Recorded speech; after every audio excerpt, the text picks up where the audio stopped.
हरिओम. अमृतानुभव योगदास श्री जय गणेश जोशी यांचे प्रवचन. अध्याय 9. जीवमुक्त दशा कथन. ओवी क्रमांक 41. आता देवातेची देवे, देवावरी भजावे, अर्पणाचेनी नावे भलतिया. अर्थात आता देवच देवाचे भजन करतो असे अर्पण झाले तरी एकत्व अबाधित राहते. मागील श्लोकांचा संदर्भ घेता अशा प्रकारे भक्त आणि भगवंत यांच्यात एकरूपता आली की भक्ताऐवजी भगवंतच भजन करू लागतो. भगवंत भक्त होतो आणि भक्ती करू लागतो. आता भगवंताला भक्त इतका आवडू लागतो की भगवंताला भक्ताची कामे करायला आवडू लागते. तो कोणाचे दळण दळतो, कोणाची धुणी धुतो, कोणाची भांडी घासतो, कोणाची गुरे राखतो, कोणाकडे प्रसाद सेवन करतो, तर कोणाचे आणखी काही काम करतो. तुकाराम महाराज म्हणतात, तुका झाला पांडुरंग. पांडुरंग माझ्यात उतरला आहे, मी पांडुरंगात समाविष्ट झालो आहे. आता तुकाराम कोणता आणि पांडुरंग कोणता हे ओळखू येत नाही, इतकी आमच्यात एकरूपता आली आहे. कबीर म्हणतात की मी आता आराम करतो आणि राम माझ्यासाठी रामनामाचा जप करतो. मला जप करायचे काम उरले नाही, ते काम माझ्यासाठी राम स्वतः करतो. ही अशी भक्त आणि भगवंत यांच्यात एकरूपता येते. माऊली सांगतात की हे असे झाले तरी भक्त आणि भगवंत यांच्यातील नात्याला बाधा येत नाही. आईने मुलाचे काम केले याचा अर्थ त्यांच्यातील मायलेक या संबंधात फरक होत नाही. प्रसंगी ती मुलाच्या पाठीत धपाटा घालायला कमी करत नाही. तसेच हे आहे. भगवंताला भक्ती फार प्रिय आहे. यामुळे भक्ताला भक्ती करायला वेळ मिळावा म्हणून भगवंत भक्ताला भौतिक कामात मदत करून त्याला भक्तीसाठी मोकळी करून देतो. त्यासाठी त्याच्या विवंचना मिटवितो, त्याच्या चरितार्थाची काळजी घेतो. या अशा अनुभूतींमुळे अनेकांचा असा समज झाला की भक्ती केली की भगवंत प्रत्यक्ष येतो आणि आपल्याला भौतिक जीवनात मदत करतो. यामधूनच पूजा अर्चा विधी सोपस्कार यांचे पेव फुटले. अनायासे अगोदरच अनेक देवदेवता आहेत, त्यांचा यासाठी छान उपयोग होऊ लागला. जसे भिन्न रोगांवर भिन्न औषध, तसे भिन्न संकटावर भिन्न देवदेवता यांच्या भिन्न भिन्न पूजा सुरू झाल्या. नैमित्तिक, प्रासंगिक, वार्षिक, मासिक, पाक्षिक, साप्ताहिक, नित्य अशा पूजा सुरू झाल्या. यासाठी पुरोहितांनी पोथ्या लिहिल्या, मंत्र रचले आणि याचा छान धंदा सुरू केला. अमुक संकटाचे निवारणासाठी अमुक देवतेची तमुक पद्धतीने पूजा करा, त्यासाठी मी मंत्र म्हणतो, तुम्ही फक्त हात जोडून बसा. अर्थातच यासाठी अमुक हजार खर्च आहे, तो तर तुम्ही करालच. याला पद्धतशीरपणे भावनेला हात घालून रीतसर धार्मिक विधींचे रूप देण्यात आले. असे करणे म्हणजे धर्मपालन आणि असे न करणे म्हणजे नास्तिक असणे, अधर्म करणे, धर्म बुडविणे, धर्माच्या विरुद्ध वर्तन करणे असा समज करून देण्यात आला. यासाठी पाप पुण्य, शाप वर, स्वर्ग नरक अशा कल्पना रचण्यात आल्या आणि त्या व्यवस्थितपणे गळी उतरवण्यात आल्या. जन्माला यायची चाहूल लागल्यापासून ते मरून झाल्यावरही धार्मिक विधी बोकांडी बसविले गेले. काय करणार? धंद्याचा पोटापाण्याचा प्रश्न आहे. याचा पगडा इतका रुजविण्यात आला की काय बिशाद आहे कोणी याचे पालन न करेल. देवाची पूर्ण श्रद्धेने भावभक्ती करणारा बहुसंख्य भक्त या पोथ्यांच्या भजनी लागला. कारण त्याला भक्ती करण्यापेक्षा पुरोहिताकडून परस्पर मंत्र म्हणून पूजा करणे सोपे झाले. याला समारंभाचे स्वरूप आले. यात 4 जणांना बोलावून बडेजावही करता येऊ लागला. त्याचा अहंकार शमन होऊ लागला. आपण फार धार्मिक आहोत असा बोलबाला करता येऊ लागला. कोणीही झटून मेहनत घेऊन काम केले की कोणत्याही कामात यश आणि अपयश याची 50% शक्यता असते. यामुळे भविष्य सांगणारे, पूजा सांगणारे हे याचा पुरेपूर फायदा घेतात. ते सांगतात की आमच्या शास्त्राप्रमाणे आम्ही सर्वतोपरी प्रयत्न केला आहे. आता तुम्ही योग्य त्या प्रकारे आचरण करा, म्हणजे 100% यश तुमचेच आहे. याचा अर्थ यश आले की त्यांचे भविष्य, पूजा बरोबर होती आणि अपयश आले की तुमचे आचरण चुकले. वास्तवात जे काही होते त्यात त्रयस्थाचा काहीही संबंध नसतो. कोणत्याही बाह्य गोष्टींचा यात संबंध नसतो. याचा अर्थ जे काही होते त्याच्याशी प्रत्येकाचा वैयक्तिक संबंध असतो आणि तो 2 प्रकारे असतो. तथापि हे समजण्यासाठी आपण भक्ती म्हणजे काय ते समजावून घेऊ. भक्ती समजण्यासाठी भक्त म्हणजे काय ते जाणून घेऊ आणि भक्त समजण्यासाठी विभक्त म्हणजे काय ते पाहू. विभक्त. याचे विशेष, विलक्षण, विक्षिप्त, विचित्र, विलग, विरुद्ध, विपरीत इत्यादी असे अनेक अर्थ आहेत आणि ते परस्पर विरुद्धही आहेत. कसे ते पाहू. पातंजलींचे सूत्र आहे भव प्रत्ययो विदेह प्रकृती लयानाम. अर्थात विदेही आणि प्रकृतीलय ज्यांना साध्य झाला त्यांना असंप्रज्ञात समाधी प्राप्त झालेली असते. अशांनी जन्मतःच देह आणि आत्मा यांचे पृथक्करण केलेले असते. योगदासांच्या पातंजल योगबोध या पुस्तकावरून. अशांना आपण जन्मसिद्ध किंवा बालब्रह्मचारी असे म्हणतो. बाकी आपण सर्वजण जन्मतःच विभक्त म्हणजे आत्मपरब्रह्मापासून विलग झालेले असतो. वास्तवात प्रत्येक जीव हा जन्मतःच सिद्ध असला पाहिजे, भक्त असला पाहिजे. परंतु भौतिक संचितामुळे आपण जन्माला येतानाच भगवंतापासून विलग होऊन जन्म घेतो. याचा अर्थ असा आहे की विभक्त यामध्ये मूलतःच भक्त समाविष्ट आहे. आपण मूलतः भक्त आहोत, परंतु भौतिक भोगापवर्गतेच्या प्रभावामुळे आपण आपल्यामधील भक्तापासून विलग होतो आणि त्यामुळे विक्षिप्त, विचित्र, विरुद्ध, विपरीत वागू लागतो.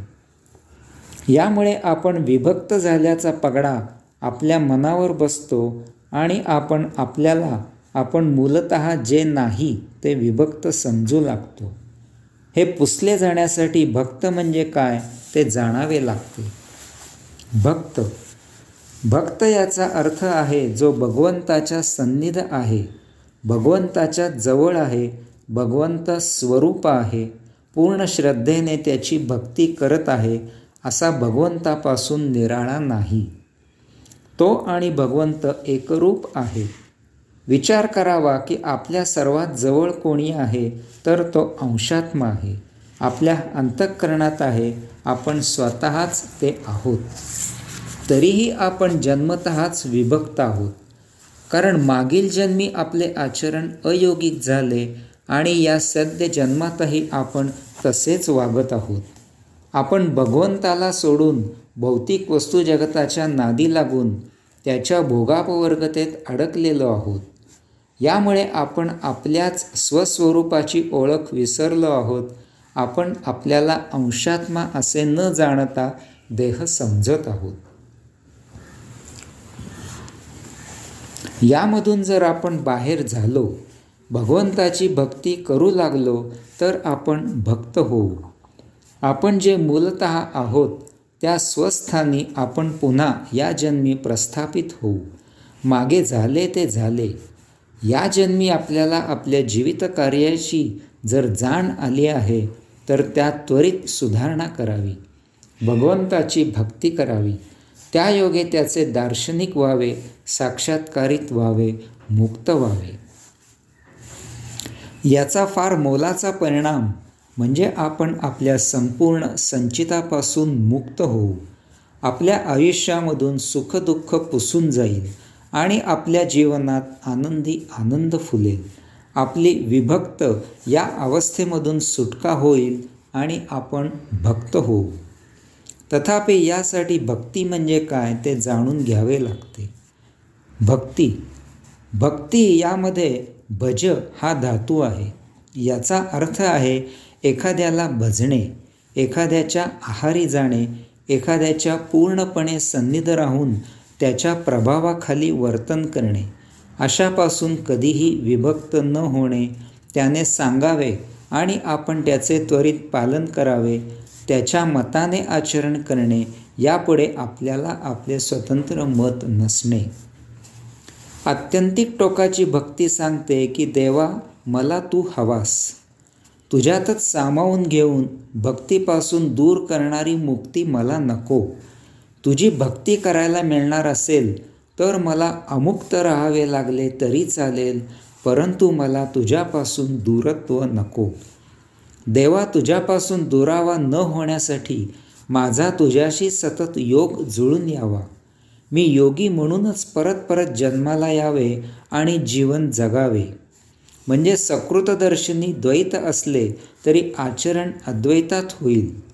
आता कोणतेही काम मी केले काय किंवा तू केलेस काय, सकृतदर्शिनी ते एकच असावे. म्हणजे आता तुझी आणि माझी ताटातूट होणार नाही. एकीकडे देह धारण केले जातील, ते मृत होतील आणि पुन्हा देह धारण केले जातील. मला काय त्याचे? यासाठी भजन, अर्चन, पूजन, नर्तन, कीर्तन, प्रवचन, वाचन, मनन, श्रवण इत्यादी योगे मी तुझ्याशी सतत जोडलेला असला पाहिजे. आता आपण आपल्या बाबतीत जे काही होते त्याच्याशी आपल्याशी असलेला 2 प्रकारचा वैयक्तिक संबंध पाहू. भौतिक. आपण कोणतेही काम केले की नैसर्गिकपणे त्यात यश किंवा अपयश मिळण्याची 50-50% शक्यता असते. कारण मेहनत घेणे आपल्या हाती असले तरी त्यासाठी आपल्या हाती नसलेल्या इतर अनेक गोष्टींची साथ मिळणे आवश्यक असते. ही पूर्णपणे आपली वैयक्तिक बाब असते. मग याला नशीब, नियती, प्रारब्ध इत्यादी कोणतेही नाव द्यावे. यासाठी कोणीही काहीही मदत करू शकत नाही. उदाहरणार्थ, शेती केली तर ती पूर्णपणे निसर्गावर अवलंबून असते. आपण कितीही प्रामाणिकपणे कष्ट घेतले तरी निसर्गाची साथ मिळणे आपल्या हाती नाही. तसेच शेतमालाला भाव मिळणे आपल्या हाती नाही. शेतमाल नाशिवंत असतो, तो वेळच्या वेळी विकला जाणे हे आपल्या हाती नाही. दुकान घातले की त्यात गिऱ्हाईक येणे हे पूर्णपणे दुकानदाराच्या हाती नसते. दुकानात विक्री करण्यासाठी माल उपलब्ध होणे कारखानदारांवर अवलंबून असते. कारखानदार इतर अनेक गोष्टींवर अवलंबून असतो. नोकरी केली तरीही तेथे वरिष्ठांची मर्जी सांभाळावी लागते. सहकार्य देतीलच असे नाही. पगारवाढ आपल्या हाती नसते. सतत मानहानीला तोंड द्यावे लागते.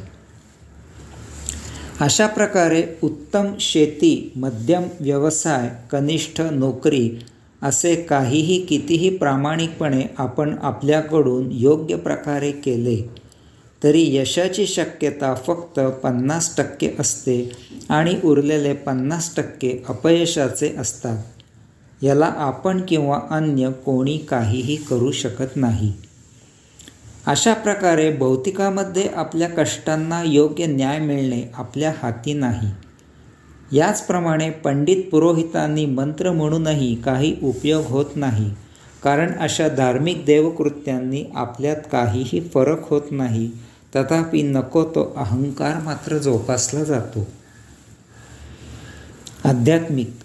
आता एकच मार्ग उरतो आणि तो म्हणजे आध्यात्मिक. जो आपल्याला आपल्या ऋषीमुनींनी, ज्ञानियांनी, बुजुर्गांनी पूर्वापार सांगितलेला आहे. हा मार्ग त्या मानाने बराचसा शाश्वत आहे असा त्यांचा स्वानुभव आहे. कारण येथे जो काही बदल होतो तो आपला आपण आपल्यात घडवून आणतो. येथे अन्य कोणातिराहिताचा संबंध येत नाही. यामुळे यात फसवेपणा नाही, कारण यासाठी आपल्याला आपल्या एकट्याशिवाय अन्य कोणीही मदत करू शकत नाहीत.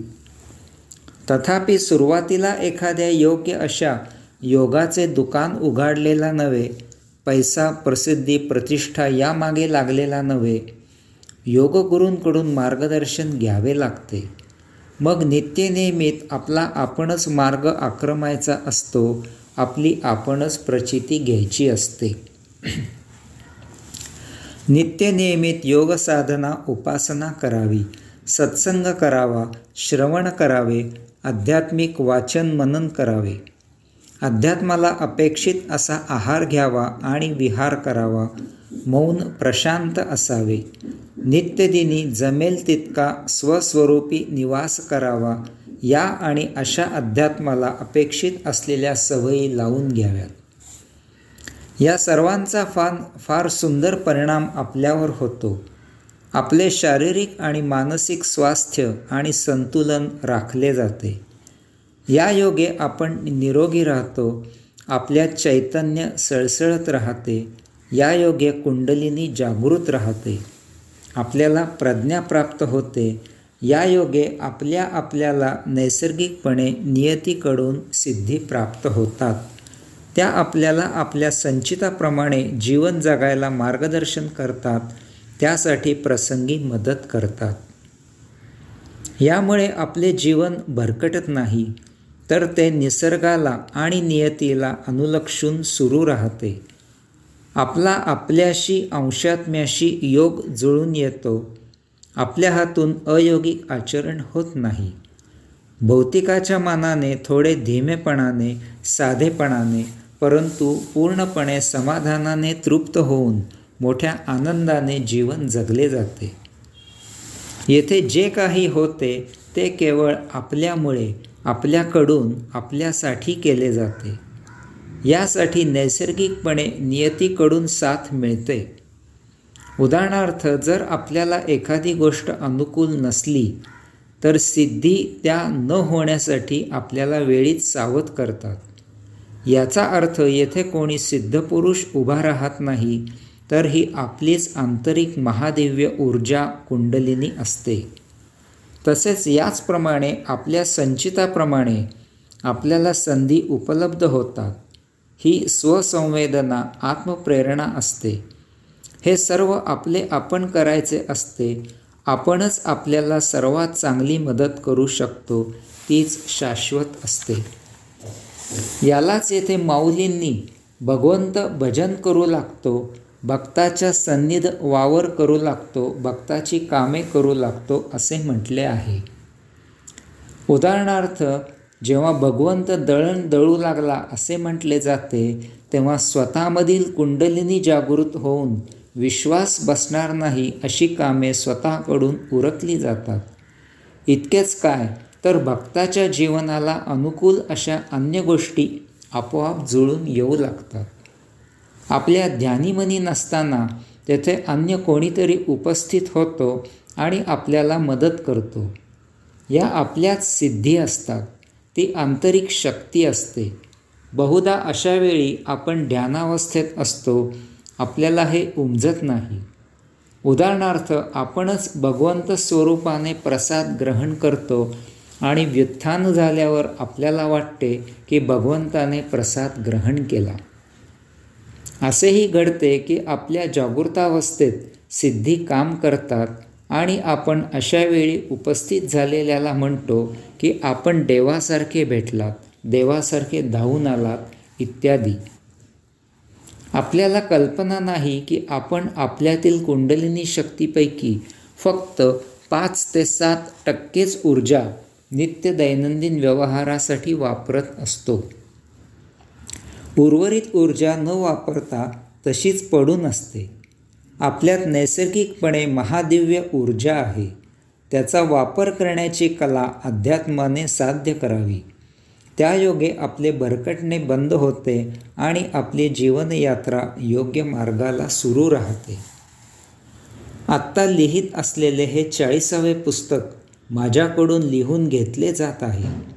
कारण अनेक वेळा माझ्याही नकळत माझ्याकडून कोणीतरी अज्ञात शक्ती मजकूर लिहून घेते. लिहून झाल्यावर मलाच आश्चर्य वाटते की हे नक्की मीच लिहिले आहे का. यासाठी अनेक साधक अर्थसहाय्य करतात.